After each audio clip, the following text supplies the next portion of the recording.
अस्सलामुअलैकुम नाज़रीन, सियासत टीवी के आलमी ख़बरनामे में आपका खैर मक़दम है। मैं हूं रेशमा। सबसे पहले नज़र डालते हैं सुर्खियों पर। इसराइली वज़ीर आज़म नेतन्याहू ने सिक्योरिटी ख़दशात पर अपना दौरा हिंदुस्तान किया मनसूख। नई दिल्ली बम धमाके के बाद नेतन्याहू ने लिया फैसला। इसराइली मीडिया का इंकशाफ। रूस और यूक्रेन जंग ख़त्म करने के एक मुआहदे के करीब पहुंच गए हैं। ट्रंप का बयान, कहा 9 माह में 8 जंगें रुकवाई।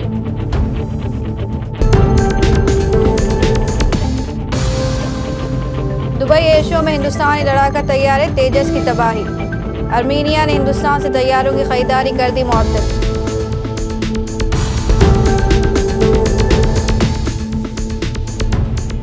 बांग्लादेश में अवामी लीग का मुल्की एहतजाज का ऐलान। मोहम्मद यूनुस और शेख हसीना आमने सामने। 30 नवंबर को एहतजाज की कॉल।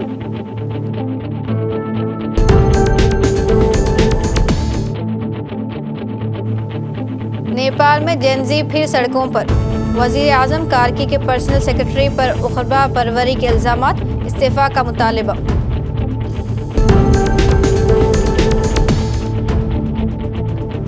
ब्राज़ील के साबिक सदर बोल्सोनारो को 27 साल की सजा सुना दी गई।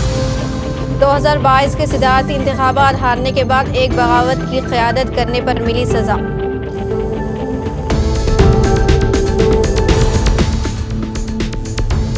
थाईलैंड और इंडोनेशिया में सैलाब और लर्जिश अराजी से दर्जनों अफराद हलाक।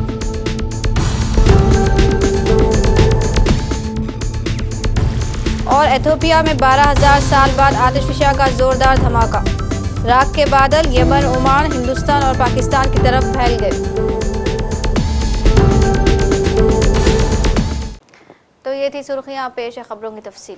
इसराइली वज़ीर आज़म नेतन्याहू ने सिक्योरिटी ख़दशात पर अपना दौरा हिंदुस्तान मनसूख कर दिया है। इसराइली मीडिया की रिपोर्ट के मुताबिक गुज़श्ता दिनों भारतीय दारुल हुकूमत नई दिल्ली में होने वाले बम धमाके के बाद नेतन्याहू ने एक बार फिर अपना दौरा भारत मुलतवी कर दिया है। रिपोर्ट के मुताबिक इसराइली वज़ीर आज़म ने जारिया साल के आखिर में भारत का दौरा करना था, जिस दौरान उनके वज़ीर आज़म नरेंद्र मोदी समेत दीगर क़यादत से मुलाकात होनी थी। इससे कबल नेतन्याहू ने सितंबर में होने वाला एक रोज़ा दौरा हिंदुस्तान भी मनसूख कर दिया था, जबकि इसराइली वज़ीर आज़म आखिरी बार साल 2018 में भारत के दौरे पर आए थे। आर्मीनिया ने दुबई एयर शो में हिंदुस्तानी लड़ाका तैयारे तेजस की तबाही के बाद उन तैयारों की खरीदारी मुअत्तल कर दी।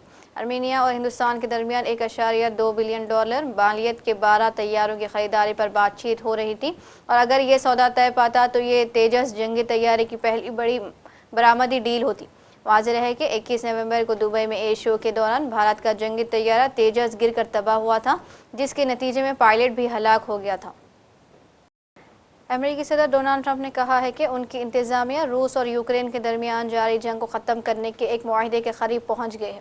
व्हाइट हाउस में एक तकरीब से खिताब में अमेरिकी सदर ने कहा कि रूस यूक्रेन जंग में हज़ारों फौजी मारे जा चुके हैं, ताहम अब उस जंग के खात्मे के लिए पेश किए जाने वाले अमन मुआहदे पर गैर मामूली पेशरफ्त हुई है।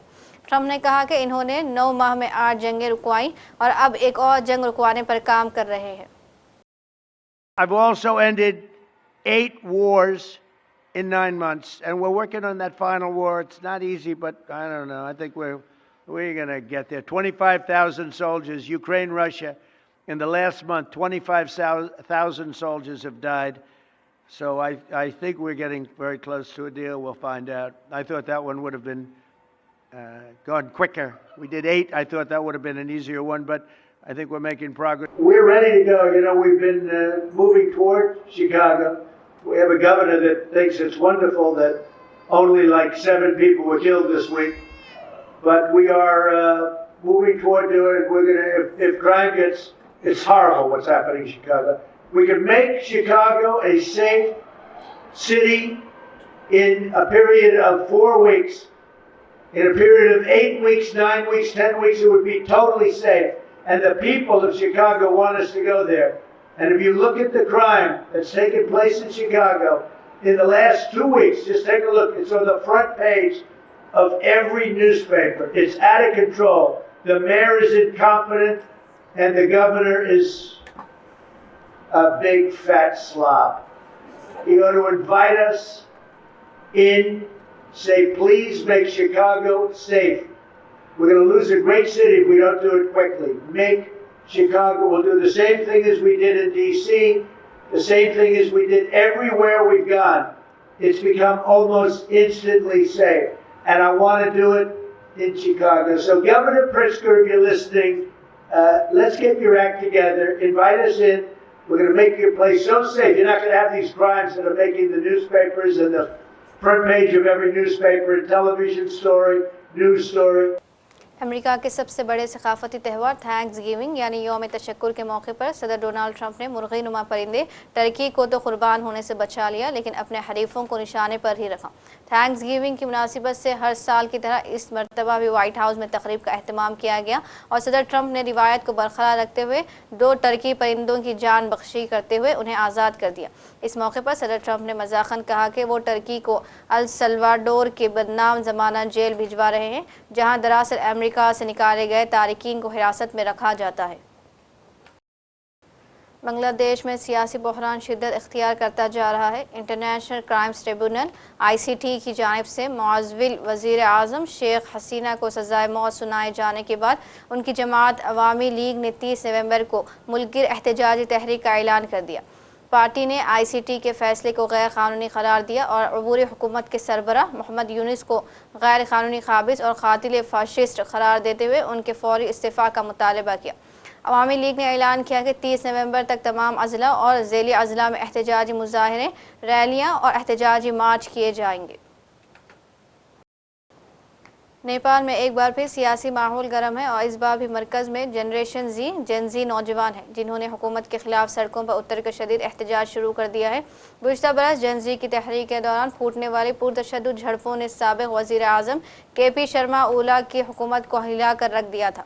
अगरचे अगले साल आम इंतखाबात होने वाले हैं, मगर सियासी अदम इस्तेहकाम अब भी ख़त्म होता नज़र नहीं आ रहा। ताज़ा तनाज़े वज़ीर आज़म सुशीला कार्की के चीफ पर्सनल सेक्रेटरी आदर्श के खिलाफ सामने आया है। इन पर इल्ज़ाम है कि इन्होंने अपनी अहलिया और ख़ानदान के दीगर अफराद को वज़ीर आज़म के सेक्रेटरीट में अहम ओहदों पर तैनात कराया। मुकामी मीडिया ने जब ये मामला उजागर किया तो सोशल मीडिया पर गुस्से की लहर दौड़ गई, जिसके बाद जेन ज़ी कारकुनान, सिविल सोसाइटी और आम शहरियों ने उसे खुला उखरुबा परवरी करार देते हुए आदर्श के फौरी इस्तीफ़ा का मुतालबा किया। ब्राज़ील के साबिक़ सदर जायर बोल्सोनारो ने 2022 के सदारती इंतखाबात हारने के बाद एक बगावत की क़यादत करने पर 27 साल की क़ैद की सज़ा काटना शुरू कर दी है। वाज़ेह है कि उन्हें फ़रार होने के पेश नज़र हिरासत में रखा गया है। ब्राज़ीली फ़ौजदारी क़ानून 70 साला शख्स को मुकामी जेल या ब्राज़ीलिया के फ़ौजदारी इदारे के जेल रूम में मुंतकिल करने की इजाज़त दे सकता था। उनके वकील ने दलील की थी कि सेहत के मसाइल की वजह से उन्हें घर में नज़रबंद कर दिया जाना चाहिए। जनूब मशरक़ी एशिया में मुसलसल बारिशें थाईलैंड और इंडोनेशिया दोनों में तबाहकुन सैलाब और लर्जिश अराज़ी का सबब बन गई है, जिसके नतीजे में दर्जनों अफराद हलाक और हज़ारों को अपने घर बार से नकल मकानी करना पड़ी। दोनों मुल्कों के हुक्काम खबरदार कर रहे हैं कि मानसून के सख्त निज़ाम आवाम को मज़ीद ख़तरात से दो चार कर सकते हैं, जबकि बचाव और बहाली के काम जारी हैं। थाईलैंड में मुल्क के जुनूब में सैलाब से होने वाली हलाकतों की तादाद 33 हो गई है। हुकूमती तर्जुमान का कहना है कि हलाकतों की वजूहात में लैंडस्लाइडिंग और बिजली से करंट लगना शामिल है। इंडोनेशिया में भी मौसलाधार बारिशों के बाद सैलाब और लर्जिश अराज़ी से कम 8 अफराद हलाक और दर्जनों ज़ख्मी हुए हैं। शुमाली सुमात्रा में चंद दिनों से शदीद मौसमी हालात जारी है। एथियोपिया के इलाके अफार में वाक़ आतिशफ़शा में 12,000 साल बाद पहली बार धमाका हुआ है। हुकाम के मुताबिक धमाके में किसी जानी नुकसान की इत्तला नहीं मिली, ताहम उसके माशी असरात सामने आ सकते हैं। धमाके के बाद कई देहात राख से ढक गए। इलाके के रिहायशी अपनी रोज़ी रोटी के ज़राए के बारे में फ़िक्रमंद है। हुकाम ने कहा है कि इस आतिशफ़शा के किसी पिछले धमाके का कोई रिकॉर्ड मौजूद नहीं है। धमाके के बाद बनने वाले राख के बादल यमन, ओमान, हिंदुस्तान और पाकिस्तान की तरफ फैल गए हैं। और आखिर में सुर्खियों पर एक और नज़र। इसराइली वज़ीर आज़म नेतन्याहू ने सिक्योरिटी ख़दशात पर अपना दौरा हिंदुस्तान किया मनसूख। नई दिल्ली बम धमाके के बाद नेतन्याहू ने लिया फैसला। इसराइली मीडिया का इंकशाफ। रूस और यूक्रेन जंग ख़त्म करने के एक मुआहदे के करीब पहुंच गए हैं। ट्रंप का बयान, कहा 9 माह में 8 जंगें रुकवाई।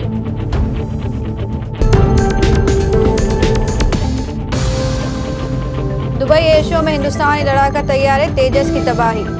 आर्मीनिया ने हिंदुस्तान से तैयारों की खरीदारी कर दी मुअत्तल।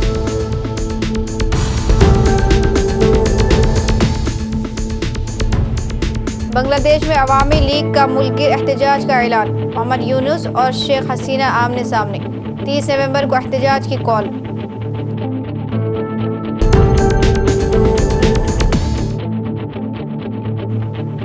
नेपाल में जेनजी फिर सड़कों पर। वजीर आजम कार्की के पर्सनल सेक्रेटरी पर उखरबा परवरी के इल्जामात। इस्तीफा का मुतालिबा।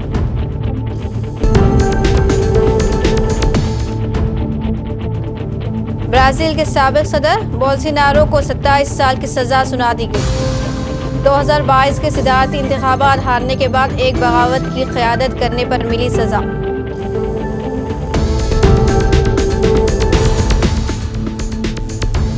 थाईलैंड और इंडोनेशिया में सैलाब और लर्जिश अराजी से दर्जनों अफराद हलाक।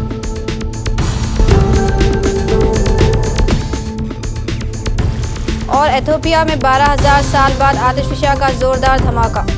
राख के बादल यमन, ओमान, हिंदुस्तान और पाकिस्तान की तरफ फैल गए।